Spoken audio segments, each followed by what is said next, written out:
Stop kidding yourself with the new year, new me BS.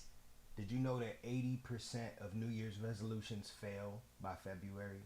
Why? Because most people dream big but act small. Think about it. How many goals did you set last year that you actually crushed? Well, this episode is your wake up call. This is Ace Anderson Live. Let's get it.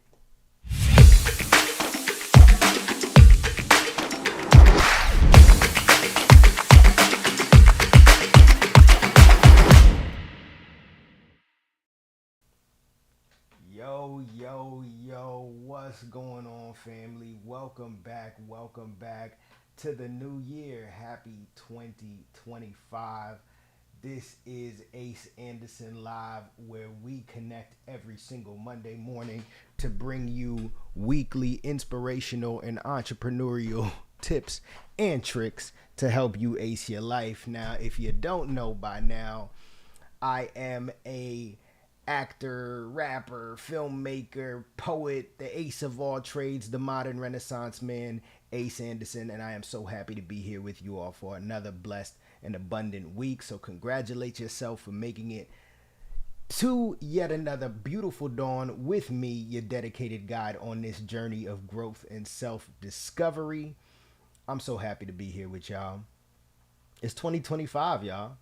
As we embrace this first light together, I want to extend a special shout out to all you early risers joining in. Your dedication to starting the week with intention and positivity is what makes the A team extraordinary. So I want you to grab your favorite morning brew. Y'all know my drink of choice is alkaline water. Ooh.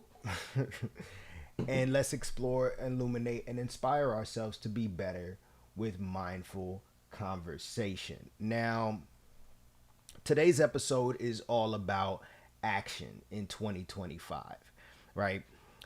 We're leaving behind the what ifs, right? We're leaving behind the some days, and we're stepping boldly into the right now. But Ace, isn't taking action efforting? Yeah, y'all know I'm all about the law of allowance, the art of allowing, going with the flow. But to manifest your desire, some action is still required. But there's a difference between action out of desperation and fear that your dreams aren't going to manifest and taking action out of excitement because you know everything is always working out for you. Following your excitement is flowing with the rhythm of life, not forcing it. But the thing is, action, inspired action, is what separates the dreamers from the doers, right? So you still gotta do, you still gotta take some action, but we're gonna take inspired action. We're gonna unpack why it's time to stop fantasizing and start realizing. And I promise it's actually not as hard as you think. So, as we embark on this week's adventure, let's remember to align ourselves with the fruit of the Spirit, that is love, joy, peace, patience, kindness, goodness, faithfulness, gentleness, and self control. Let us trust these divine nine to guide us on a path that resonates deeply with our most authentic desires. Without further ado, let's get into it. So, let's address the elephant in the room: fear. Fear of failure is the number one killer of dreams. But we could be honest, right? You're not really afraid of failing. No. You're afraid of what other people will think when they see you fail. But spoiler alert, most people are too busy scrolling Instagram to even notice. And those who do notice, they're probably stuck in the same loop you're trying to escape from because they're over here worrying about you and checking in. Oh, what is Ace doing? What is he doing right now? Let me make sure he's, because I want to see proof that he's gonna fail, so that so I know I don't have to achieve my dreams, or I can feel better, feel like I've made the right choice in not going for my own dreams. Now, let me drop some scripture on you. You know, I like to drop a little scripture that is pertinent with what we're talking about. So, 2 Timothy 1:7 says, "For God has not given us a spirit of fear, but of power, love, and self-discipline." Fear isn't from God.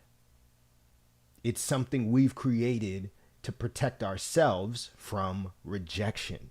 But guess what? Rejection is a part of the game. We are not made in fear. We're made out of love, power, self-discipline. We have a spirit of joy, of peace, of patience, of kindness, of goodness, of faithfulness. Not one of the fruit of the Spirit is fear. We've created fear. A lot of people try to use fear as an element of power, right? That's not how fear works. That's not how life works, right? That's not really how power works. Power is in the fruit of the Spirit. Power is in love and joy and peace and patience and kindness and goodness and faithfulness and gentleness and self-control. And lack of power is lack of those things. Here's the real kicker too.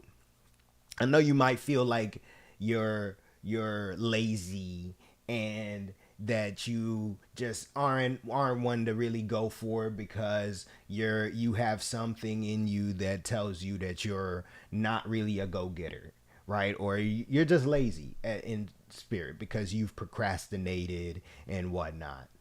But the thing is that procrastination isn't laziness. It's just perfectionism wearing a hoodie, right? So you're stalling because you're waiting for the perfect moment. You're waiting for the perfect plan. You're waiting for the perfect amount of confidence. But let me save you some time. It doesn't exist. Every single plan is perfect. Everything is perfect in its imperfection. That's part of life, because if things were perfect, you would be dead. That's it. It's done. Game over. Think about it. When you beat the game, when you play a video game and you beat the game is over. It's done. Game over. I turned the game off. There is nothing more to do. There is nothing more to learn. So stop trying to be perfect. It's not helping you. All it's doing is making you prolong what you desire to do. The desires that you've asked for that are already given to you, you are separating yourself from receiving the manifested version of it, because you've decided for whatever reason that it's not perfect enough. You're not ready. You're not able. You're not in the space to be able to achieve it. You don't have the resources. You've just decided that for yourself. So you decide to not go through with your own dreams because you're waiting and waiting and waiting for perfection, and it's killing you. Perfection doesn't exist. Like Marcus Aurelius said, you have power over your mind, not outside events, and realize this, and it will give you strength. You have the power over your own mind, not outside events. You have the power of your mind, and your mind is what creates your reality. Your mind is what makes you God.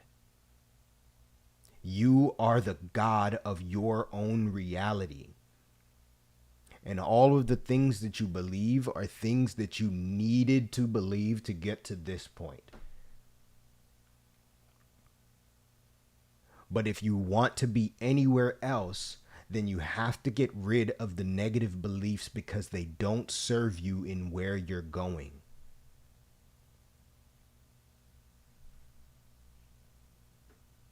The negative beliefs that you have to be perfect in order to achieve your dreams.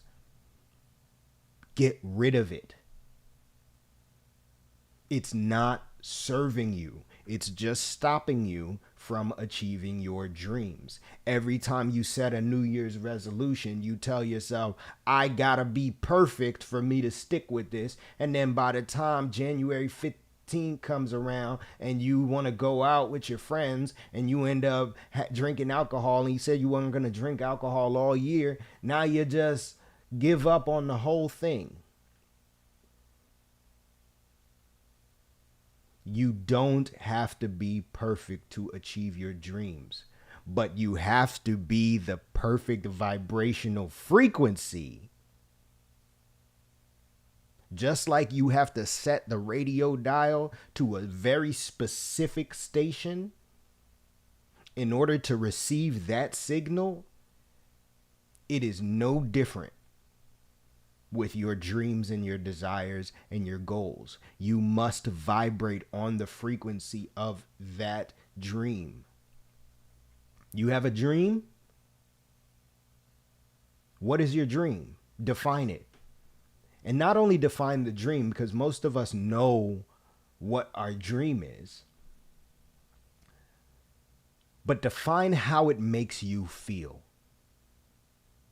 Define the vibration, energy of what that dream feels like to achieve.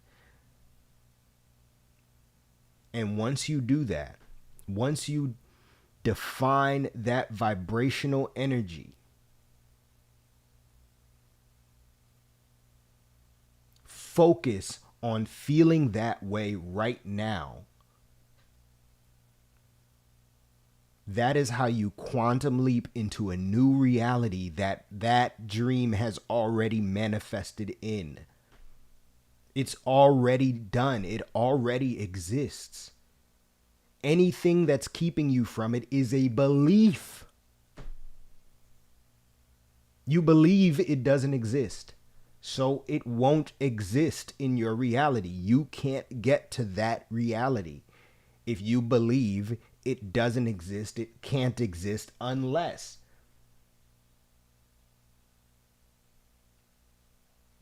It can't exist unless I do this, and that's impossible.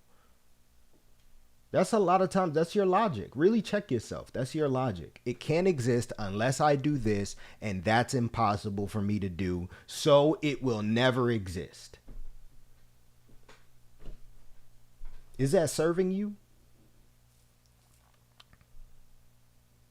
So one simple step. Step one is simple, is acknowledging the fear. And then act anyway, right? Fear isn't your enemy. It's just a really bad life coach.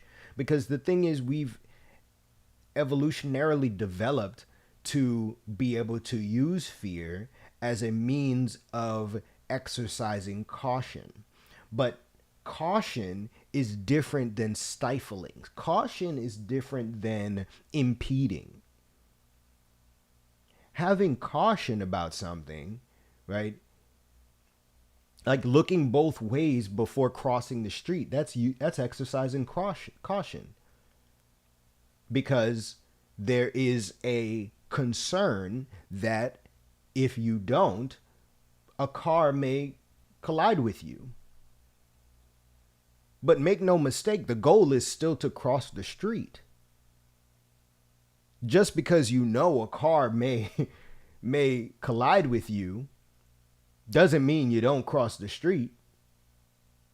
No, you do what you can to make it as effective as possible, minimizing the effect, minimizing the chances that a car will hit you.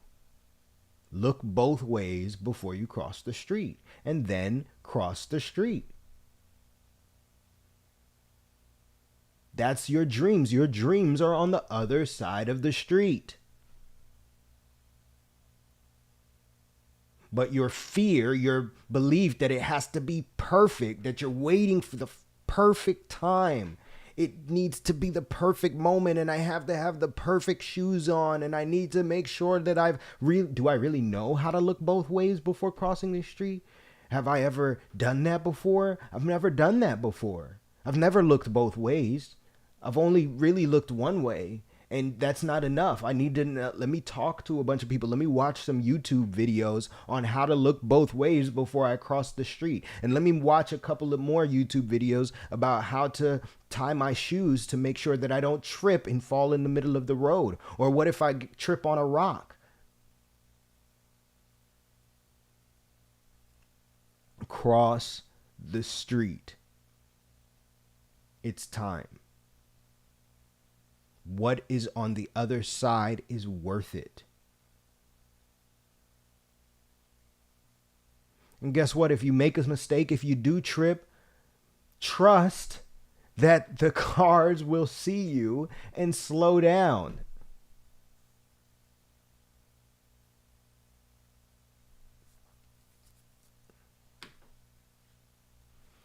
So the thing about fear is that you have to acknowledge it, right? You have to acknowledge it, but you can't acknowledge it. You can't overcome it unless you define it. And many of us have trouble defining our fears because we're so afraid of them. We've just been so used to feeling the feeling of fear that we don't even realize what the fear actually is. What is the true fear? Let's fully define it. Let's fully realize it. Because it all comes down to awareness. This is the one thing that you can do to change your life completely. You want to get rid of a negative habit? This is the way to do it. Become aware of it. That's it. Because here's the definition of a habit. A habit is something that you're doing that you don't know you're doing. So you do it unconsciously. Once you become conscious of it, it is no longer a habit. Once you become conscious of it, it is no longer a habit. So the goal, the method to eliminate any negative habits is to become aware of it. Becoming aware of it, it's done. It's done.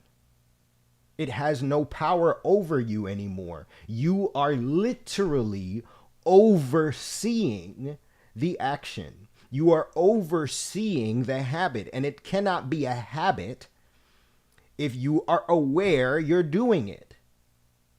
Because once you become aware, you're in control. And so if you're aware of it and you still do it, it's no longer a habit. It's something that you have deliberately done. And then you can go deeper to say, okay, I'm making this habit. I keep doing this habitual thing. I keep making this choice. That becomes awareness of why you keep making that choice. You have to become aware. Why did I go through with it? What is going on there? You keep stepping outside of yourself until you become the highest vibrational frequency of awareness, of God. And you can see every choice that you're making, and you can decide and learn and become aware that you're making these choices deliberately. because for whatever reason, you've decided that it would serve you to make this choice. It would serve me to eat the chocolate cake. I'm aware that I keep making the choice to eat the chocolate cake because now that I keep making that choice, I've been aware. So it's not a habit. Eating the chocolate cake is not the habit that you have to break. It's when you become aware of it and you just make the decision anyway. And you don't even realize, oh yeah, I'm making this decision. I keep making this decision. You don't even realize it. So once you become aware of that, then you can recognize why. Why did I feel like it would serve me to do something I said I wasn't going to do? I just made a choice I said I wasn't going to make. That's a habit. Now I'm aware of it. It's no longer a habit. It's a deliberate action. I keep not allowing myself, I'm not aware that I keep allowing myself to make a choice that I don't want to make. I am now aware that I keep making this choice that I know that I'm making a choice that I don't want to make, and then I keep making it. So you keep becoming aware, and you acknowledge where you are, and you become a higher vibrational frequency. This is how you ascend into higher vibrations.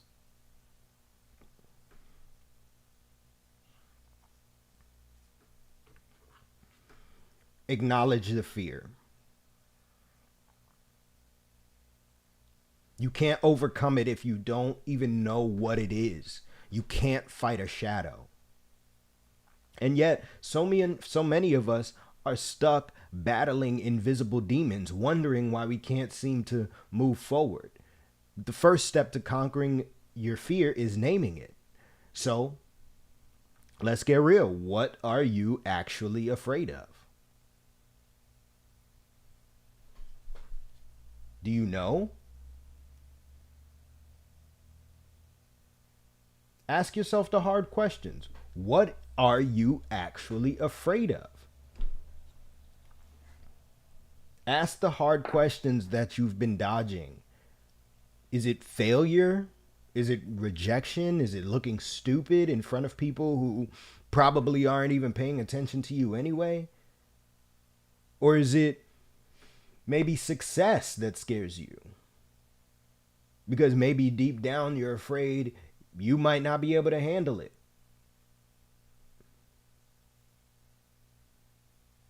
Answer the tough questions.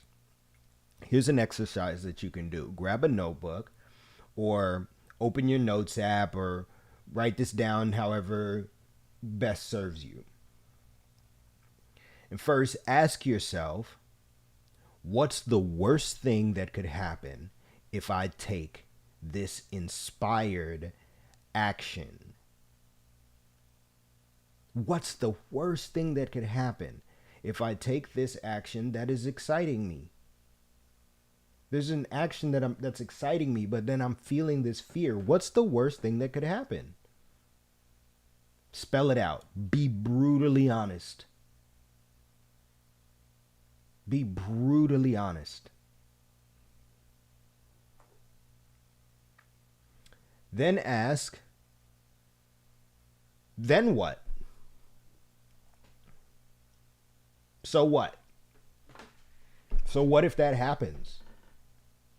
What's the worst thing that could possibly happen? So what?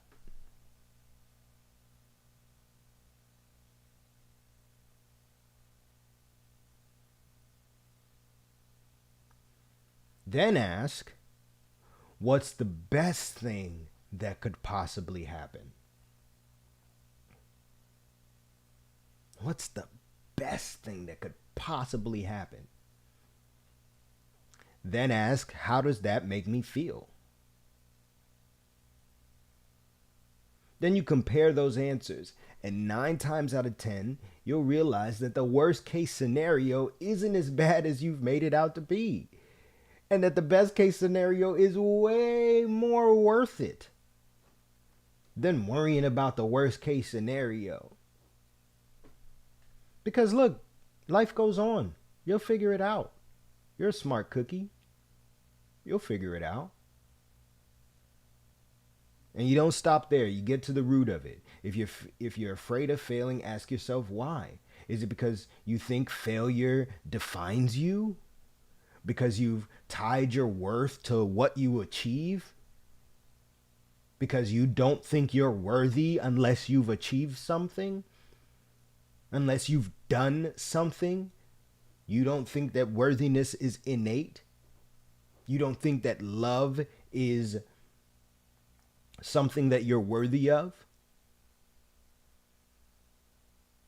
Or maybe it's because someone once told you that you'd never make it and you've started believing them. You're carrying around their baggage of belief.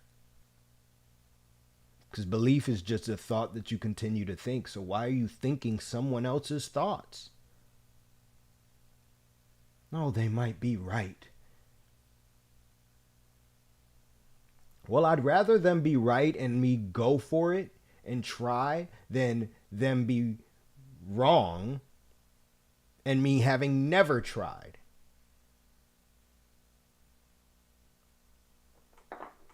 I'd rather go for it. And I'm going to be honest with you. I'm going to be real honest with you about my own personal journey. When I dug deep and confronted my own fears, I realized something that was very surprising. I realized that I was actually scared of my wife. I was scared of my own wife.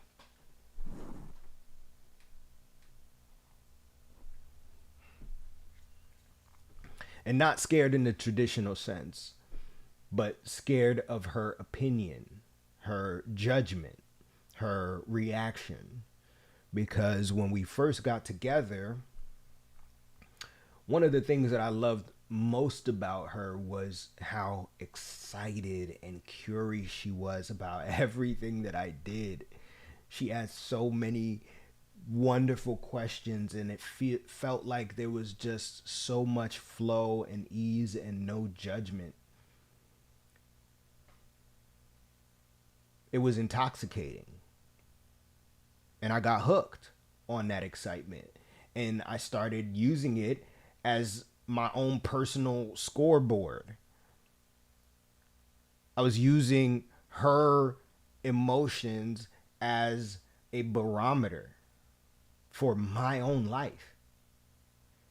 If she was happy, I thought I was winning at life.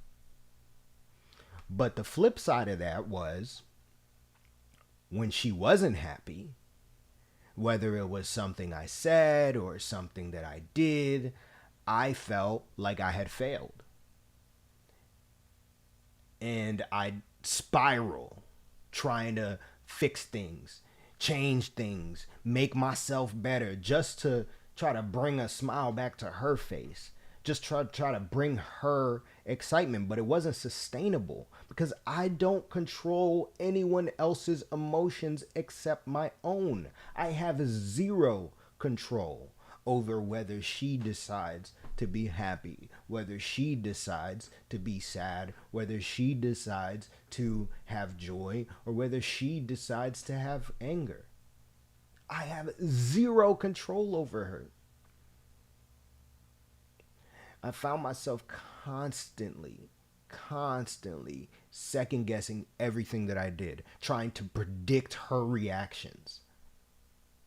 I'd work tirelessly on projects before sharing it with her because I'm like terrified that she'd have something negative to say. And even when I thought I'd nailed it, her feedback wasn't always what I expected, and that would crush me even more. But I wasn't being my own man. I was operating out of complete fear. Not love, not inspiration, not excitement. Fear of her critique. Because I got the high, I thought I was getting the high from her excitement when we first got together. But I was just fearing not getting that excitement, not getting that feeling, not getting that jolt of her happiness. And that fear just, it didn't just hurt me, it hurt us. It hurt our relationship because I was doing everything out of fear and I felt crippled. I felt in many ways like I couldn't do anything. So we're talking about 7 years of our relationship. Unaware, stuck in this habitual understanding of this habitual lack of understanding of my fear of her disappointment. I started resenting her for being critical, and she started resenting me for not being a leader, for not standing on my own 2 feet, waiting for her approval on everything that I did. And honestly, it wasn't until about a year and a half ago that I finally saw it for what it was, through therapy, through plant medicines, through journeying for myself. I wasn't scared of her. I was scared of not being good enough in her eyes, because I tied my worth, I tied my value to her feelings. And if her feelings were anything less than what I thought to be happy and at peace, then I was a failure.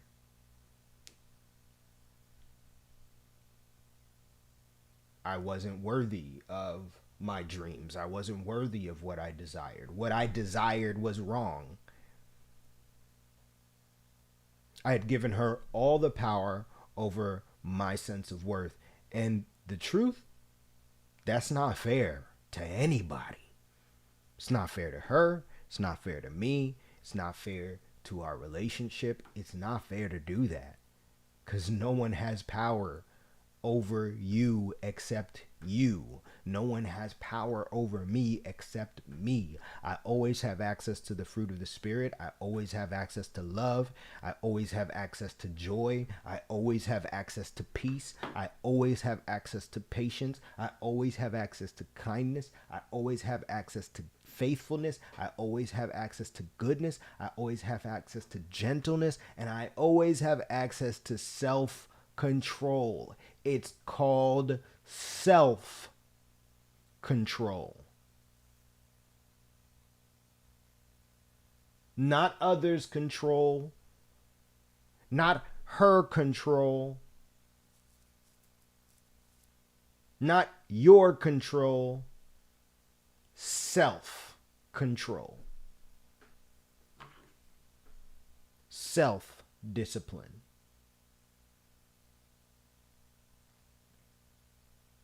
And since then, since I made this discovery, I made it my mission to follow my excitement first, not hers, not anyone else's, mine. Because when I'm excited about what I'm doing, when I'm acting out of authenticity, not fear, it's amazing how much better everything in my life flows. My creativity feels freer. My confidence stronger. Our relationship healthier.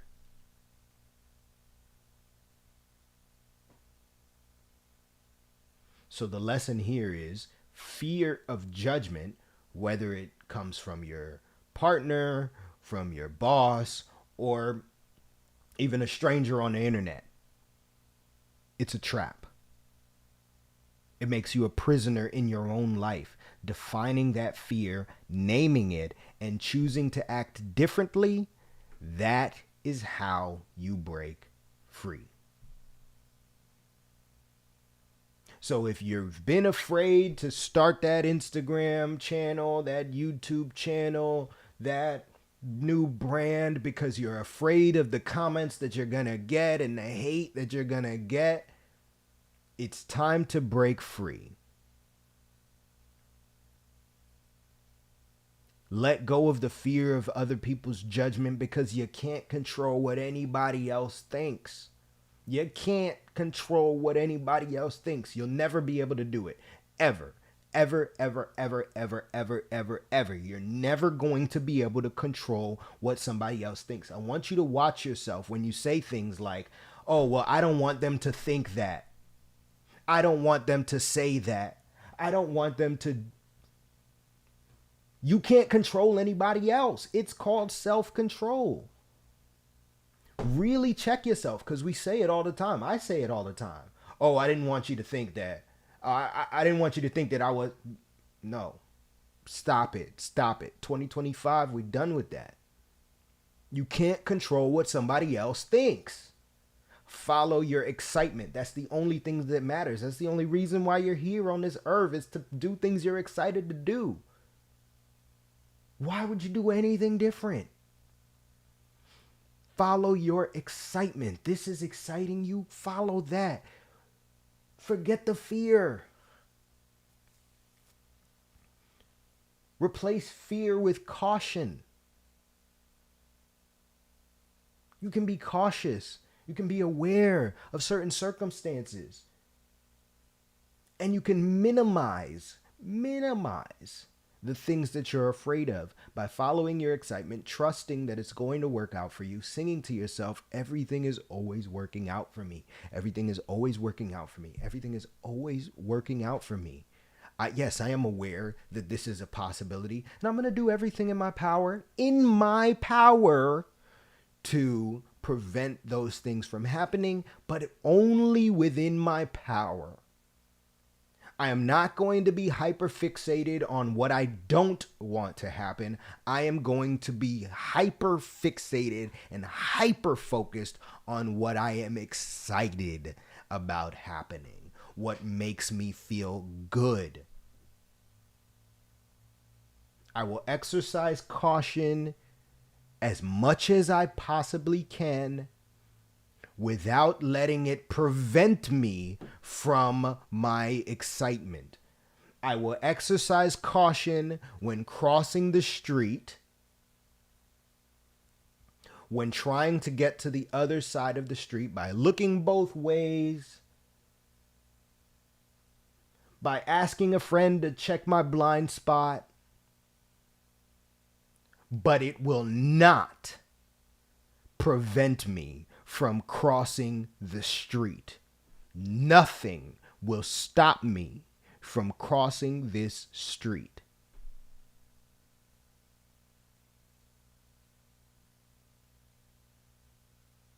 So your assignment for today is define your fear, write it down, say it out loud, own it.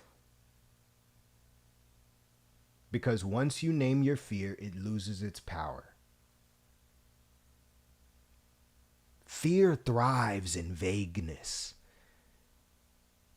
It thrives in the shadows. Think about it.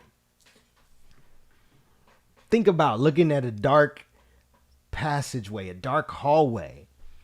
What's really scary is the fact that you don't know what's back there. It thrives. Fear festers and thrives in the vagueness, the darkness, because you can't see, you can't define it. But as soon as you turn the lights on, it ain't so scary, is it? And I want you to think of your awareness as a light. Think about your awareness as shining a light on what you fear. And just like when you look down a dark hallway and you need to turn the lights on so that you know what's down there,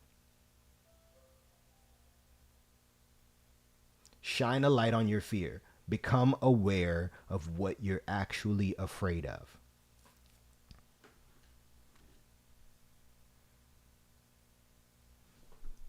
When you bring it into the light, You'll see it for what it is. It's just a thought that you've been thinking. This is just a story you've been telling yourself. And here's the final truth that I want to leave you with.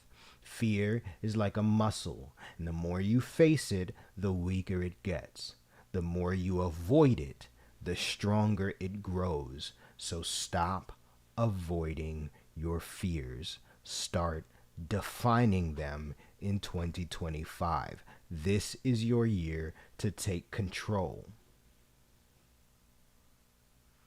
Because once you get going, you start building momentum, and momentum is the unsung hero of success. It's little by little incremental motion that turns into big motion. It's the invisible force that makes everything feel easier once you've already been moving. Momentum. That's the word for 2025. Momentum. I need to generate momentum. If you understand how a car's gears work, when you're in a car, you start on the easiest gear. Number 1. So it can get generating that momentum. And then it goes to 2. And it's a little bit harder to push, but because the momentum's already there, it's easy for the car to keep going. It's easy for that engine to go. Then you go to 3, then you go to 4, then you go to 5. But you can't start at 5. The car will not move at 5. And a lot of y'all are waiting for 5. A lot of y'all are waiting to be able to go 60, 100 miles an hour. And it's not going to work out for you because you ain't built no momentum.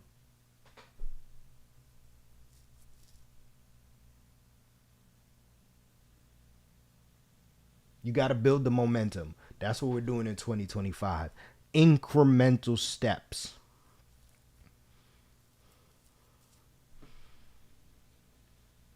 Have you ever noticed how much smoother your day flows after you check off that first task? It's like, man, I feel accomplished. I got that one thing done. That's momentum, baby. Action begets action. It's like the universe sees you making moves and says, okay, they serious now. All right, let me add some extra energy in there. Let me throw some extra momentum their way. They took one little step. They said, push. And watch all of the universe, just everything falls into place, man. Just that one thing. Just start. One. I like to say 10 minutes a day. That's it. 10 minutes a day. That's all it takes. 10 minutes a day, man. I could work on this for 10 minutes. Let me just put some thought, 10 minutes of thought to this thing that I've been putting off for 3 years. I said I wanted to start this podcast. 10 minutes a day. 10 minutes a day. That's it. 10 minutes a day. 10 minutes a day. 10 minutes a day. 10 minutes a day. Hey. 10 minutes a day. 10 minutes a day. 10 minutes a day. 10 minutes a day. Hey. 10 minutes a day. Hey. That is the way. Hey. 10 minutes a day. That is the way. 10 minutes a day. That is the way. 10 minutes a day. That is the day. 10 minutes a day on whatever your goal is. That's all you got to do. That's all you have to commit to. 10 minutes a day to build momentum. That's it. Work on that podcast, man. Start somewhere. Just do some research. Look, take 10 minutes searching the platforms of where that podcast should be started. Take 10 minutes, write it down. Take 10 minutes to write some notes on, and set up a notepad, set up a document on Google Drive. Take 10 minutes, write out the idea, and then just write out some general thoughts, and then take another 10 minutes the next day to put those thoughts into ChatGPT. And then let tell AI, hey, can you refine this for me as an idea? Then you tell ChatGPT, hey, give me uh, some actionable items that I can take. And I only want to be able to work on this 10 minutes a day. I only have the time to work on this 10 minutes a day. Tell me how I could achieve making this podcast happen with just working on it for 10 minutes a day. You'll be surprised at what ChatGPT tells you. You'll be like, dang, I could do that. I could do that. We're just talking about building momentum. That's it. We're not talking about hitting a home run on the first try, man. Stop. Get that out of your mind. Get that perfectionism out of your mind. It's killing your progress. 10 minutes a day. Momentum doesn't show up on its own. It's not like an Amazon package that you can track, right? You got to create it. And the best way to create momentum is to start small. So if you want to write a book, don't aim to finish the whole thing by the end of the week. Come on, man. Start with one paragraph. Heck, start with one sentence. Start with the log line. What the heck is this book about? And the goal isn't to be perfect. The goal is to make progress. A house is built brick by brick.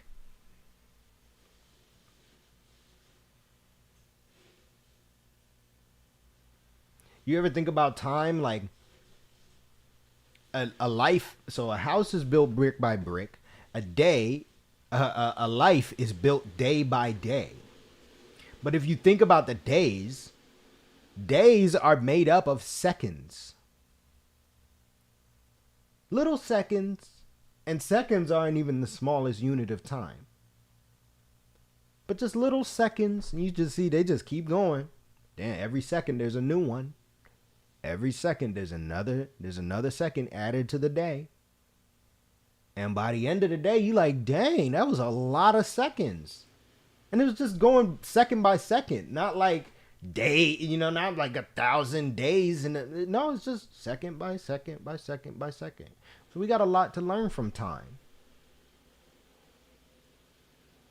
Think about it, man. 10 minutes a day. That book that you've been thinking about writing for 10 years, you haven't done anything for 10 years. Imagine if you just took 10 minutes a day, right? You'd have, 3,650 minutes devoted to it if you did 10 minutes a day for the whole year. 6,350 minutes, man. And this year is going to be 3,660 minutes. Right? It's 3,660 minutes. Because we got an extra day this year. Because it's a leap year.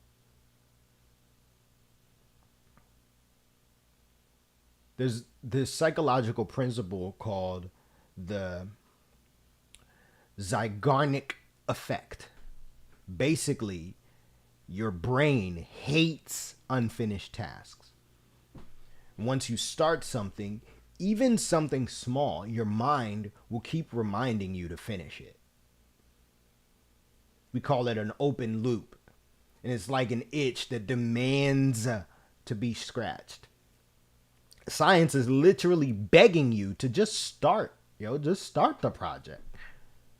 And don't get it twisted. Waiting for motivation is a losing game, right? Motivation is like the flaky friend who always says, yo, let's hang out, but never shows up.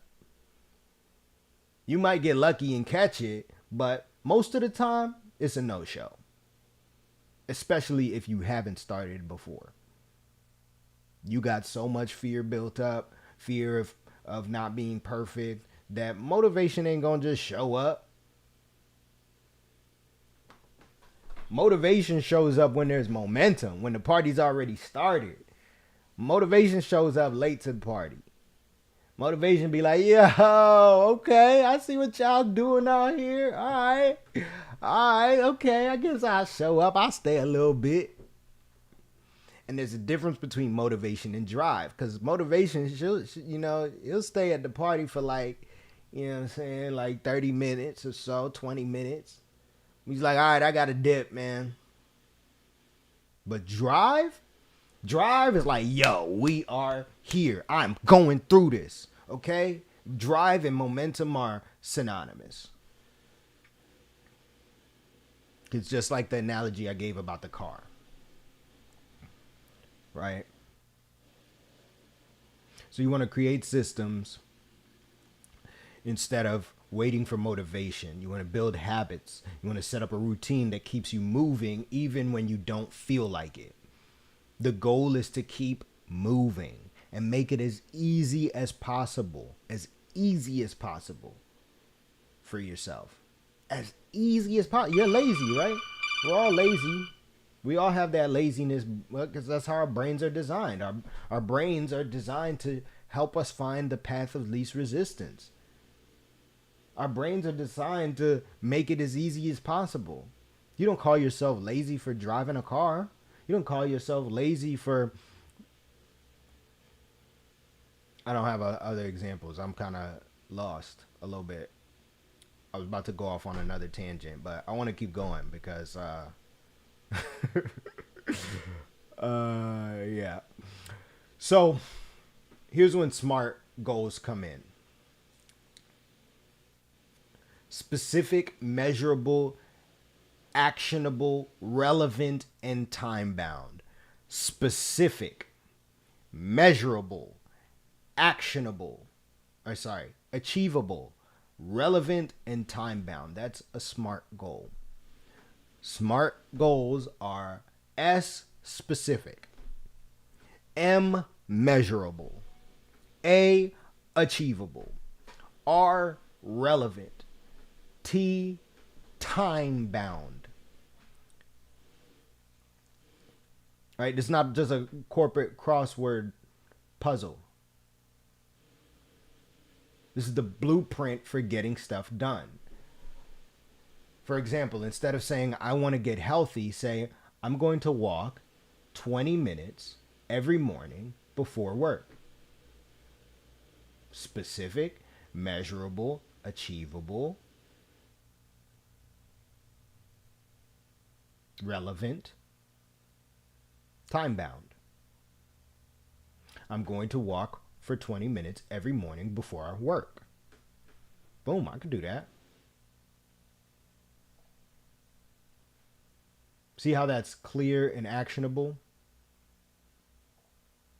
It takes all the guesswork out of it and gives you a starting point. And let's talk about the real secret sauce of momentum. Consistency. It's about showing up regularly. Think of it like riding a bike uphill. If you stop pedaling, it gets a lot harder to start again. But if you keep those wheels turning, even slowly, you'll reach the top. A lot faster than you think.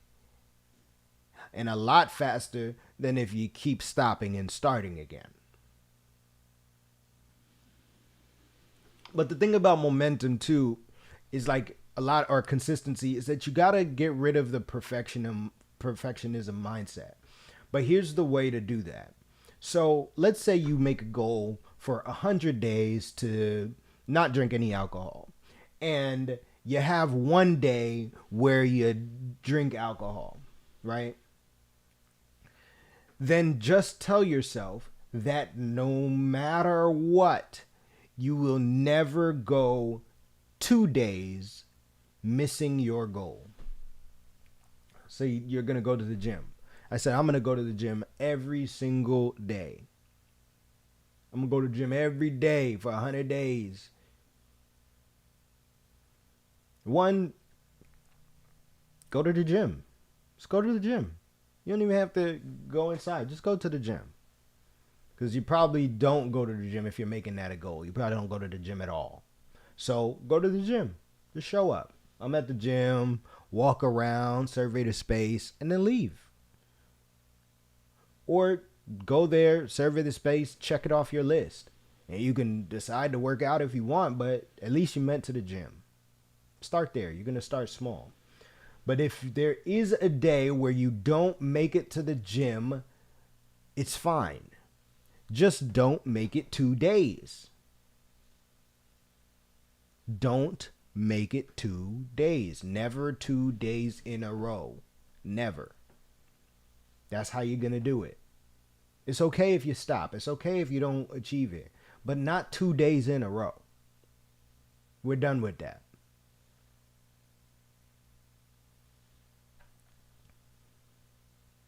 But we're going to start again. We're going to start again. So here's the mantra. Don't wait for the mood to strike, because your feelings are a bad boss. Your feelings are a terrible boss. If you're waiting for the feeling, oh, no, I got a feeling. No, it's not gonna. Your feelings are a horrible boss. Don't wait for the mood to strike. Strike first. Take the first step, no matter how small, and let momentum do the rest. And before you know it, you'll be unstoppable.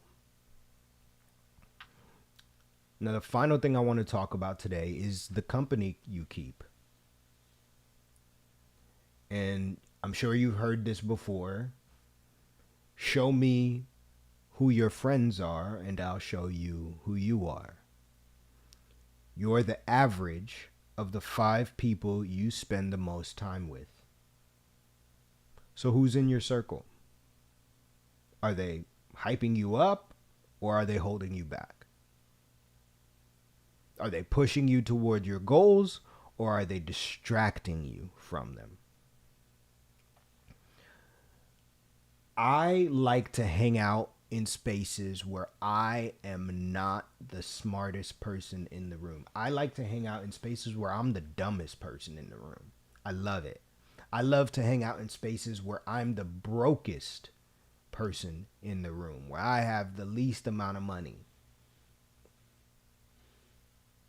I want to hang out with rich people. I want to hang out with smart people. I want to hang out with driven people. I want to hang out with successful people.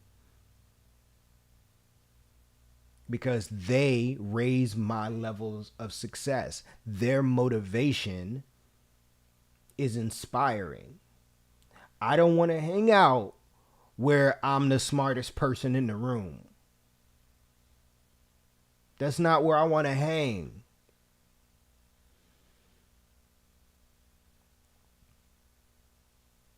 I want to spend most of my time in spaces where I am at the lowest of what I want to be. Whatever my desire is, I want to be at the lowest of it. Because all of that raises me up. Oh, all these people are really dedicated. I want to be around the top actors. I want to be around the smartest people. I want to be around the richest, most successful financial people. Because it's inspiring. Because real talk, if your crew isn't aligned with your vision, it might be time for some new friends. And like I'm gonna be real. Like in my life, back in my early acting days, oftentimes I was surrounded by people who weren't as good of an actor as I was, and they were people who were content with mediocrity. I mean, great people, but their mindset wasn't where I needed mine to be. I felt like I was always trying to generate momentum with all of these people. I was having to inspire everybody to do everything and to try everything. Like I wanted so bad to be in a space where I was the one being driven. Where I was the one where I was like, oh my God, like, dang, you want to do this and you want to go, you want to keep going? You trying to keep going? But it was always me. It was always me.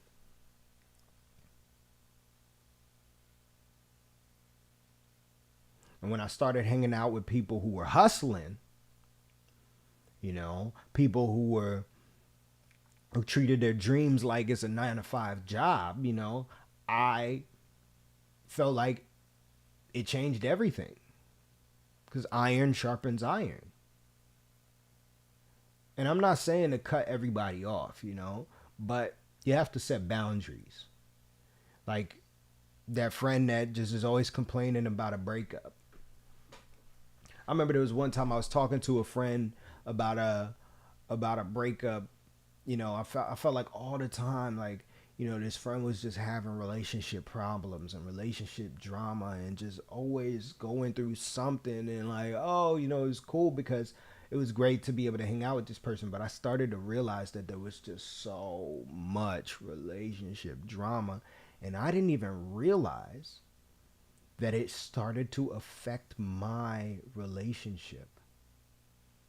Not directly, but I was seeing things. I was aware of negative vibrations, and I was focusing on more negative vibrations because I was attached to this person's negative frequency, this person's negative energy.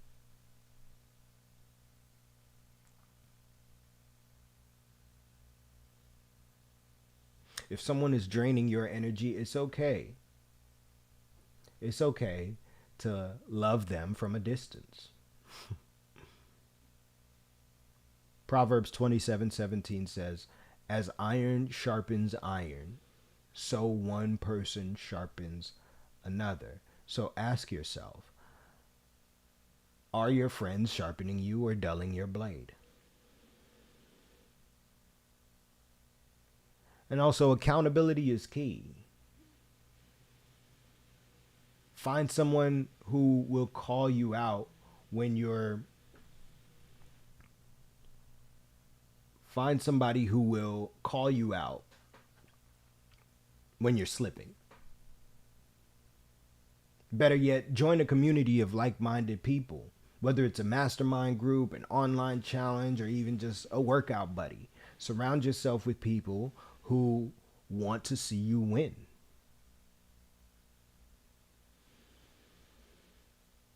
And it's okay to love people from a distance, man. Even if it's your family. I know I have a friend who has a somewhat of a challenging relationship with her mother. And it feels like her mother doesn't really believe in her dreams the way that she would like. But she loves her mother.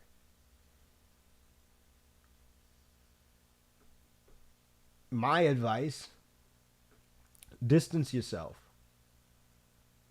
Distance yourself.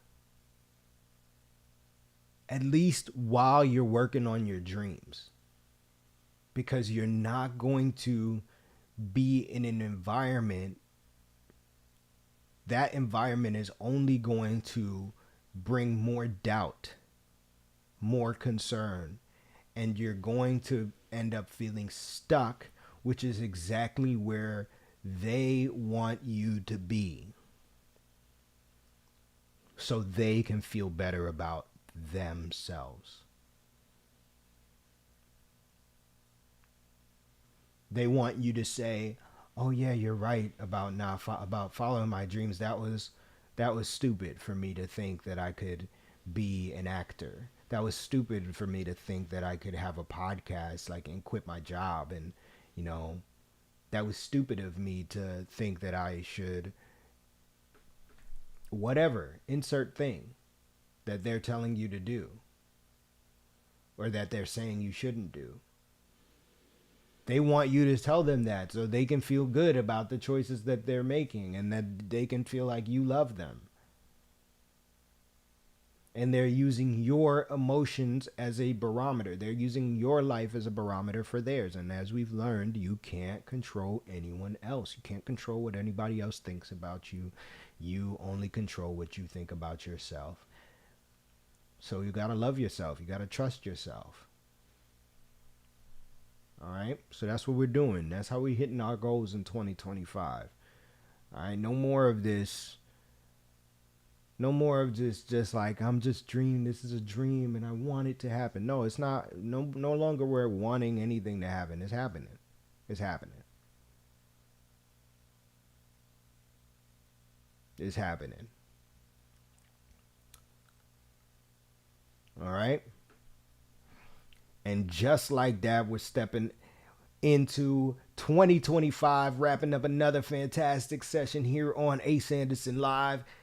Big love and thanks to each and every one of you who joined us live this morning. Your energy and insights light up this community and teach us to level up in every way possible.